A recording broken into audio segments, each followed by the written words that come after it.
Hello friends, हमारे YouTube channel education metre में आप लोग को स्वागत है। तो फ्रेंड्स, आज हम लोग जानेंगे रेडियो कार्बन विधि के बारे में। और फ्रेंड्स, कार्बन 14 और कार्बन 12 में क्या अंतर है। तो फ्रेंड्स, अगर आप लोग हमारे यूट्यूब चैनल पर नए हैं तो हमारे यूट्यूब चैनल को सब्सक्राइब कर लीजिएगा। और फ्रेंड्स, अगर आपका इंटरेस्ट प्राचीन इतिहास में है तो फिर मेसोपोटामिया, सिंधु घाटी सभ्यता हो गया। और अगर उनके प्रति आपका इंटरेस्ट है तो कार्बन 14 डेटिंग प्रोसेसिंग बहुत ही पुराना है, जिसको फ्रेंड्स जीवाश्म कहते हैं। तो देखते हैं फ्रेंड्स, तिथि निर्धारण करने की वैज्ञानिक विधि को ही कार्बन 14 विधि कहा जाता है। और फ्रेंड्स, तिथि निर्धारण के यह काम भौतिक शास्त्री करते हैं। सारी वस्तुओं में एक प्रकार का रेडियोधर्मी पदार्थ होता है जो कार्बन 14 कहलाता है। और फ्रेंड्स, रेडियोधर्मी वे पदार्थ होता है जिनमें से निश्चित दर में छोटे छोटे कण निकलते हैं। जब मनुष्य, पशु या पौधा जिंदा होते हैं तो तब वो जिस मात्रा में एटमॉस्फेयर से या वायुमंडल से कार्बन 14 लेते हैं, उसी मात्रा में रेडियोधर्मी के कारण मरने के बाद उसे खो देते हैं। जैसे में जानेंगे फ्रेंड्स, कार्बन 12 है। कार्बन 12 है, कार्बन 12 को ये जो है कार्बन 12 और ये 6 प्रोटॉन और इलेक्ट्रॉन रहता है। और कार्बन 12 को मोस्ट एबेंडेंट कहते हैं।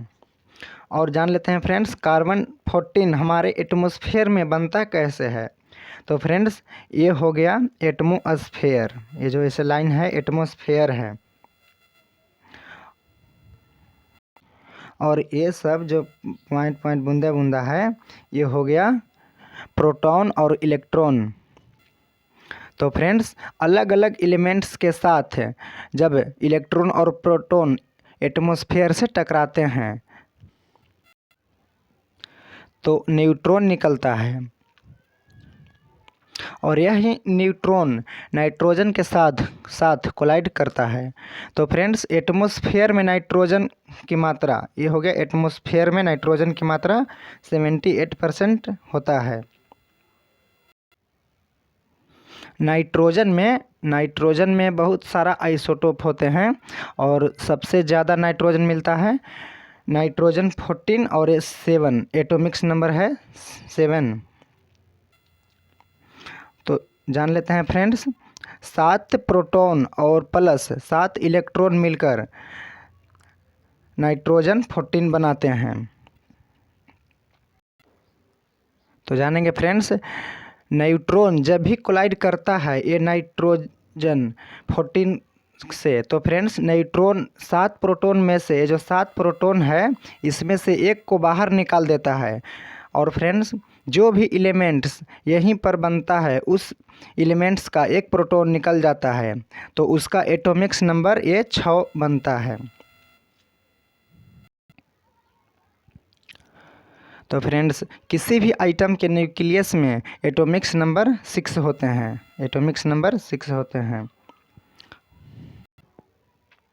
तो फ्रेंड्स, 6 प्रोटॉन रहता हो तो हम उसे कार्बन 14 6 कहते हैं, ऐसे लिखते हैं। तो यही है कार्बन का वो आइसोटोप जिसे हम कार्बन डेटिंग कहते हैं। और फ्रेंड्स, जब कोई मर जाता है तब वह वायुमंडल से कोई कार्बन 14 नहीं लेता है, वह इससे एक निश्चित दर पर खोता ही रहता है। और भौतिक शास्त्री इसी कार्बन 14 की मात्रा को पता लगाकर उस जीव की या जीवाश्म की आयु ज्ञात कर लेते हैं। जैसे में देखिए, ये जब जिंदा थे तो वायुमंडल से, एटमॉस्फेयर से कार्बन 14 लेते थे और मर गए तो उसी मात्रा में कार्बन 14 खो देते हैं। और इसी के देख कर वैज्ञानिक लोग जीवाश्म की आयु ज्ञात करते हैं। और फ्रेंड्स, कार्बन 14 और कार्बन 12 में क्या अंतर है। कार्बन 12 स्थिर है, जिसका अर्थ होता है कि यह कभी भी रेडियोधर्मी क्षय नहीं गुजारता है। और कार्बन 12 अस्थिर है और लगभग 5730 वर्षों के आधे जीवन के साथ रेडियोधर्मी क्षय गुजारता है। तो फ्रेंड्स कार्बन 14 की खोज किसने किए थे, कब किए थे? तो फ्रेंड्स कार्बन 14 की खोज 27 फरवरी 1940 ईस्वी में किया गया था मार्टिन कैमेन और सैमुअल रूबेन के द्वारा, जो फ्रेंड्स अमेरिका के कैलिफोर्निया विश्वविद्यालय में इसका प्रैक्टिकल किए थे और रेडिएशन प्रयोगशाला में किया गया था। जब कार्बन का अंश पृथ्वी में दब जाता है तब कार्बन 14 -14 कार्बन का रेडियोधर्मिता के कारण ह्रास होते रहता है।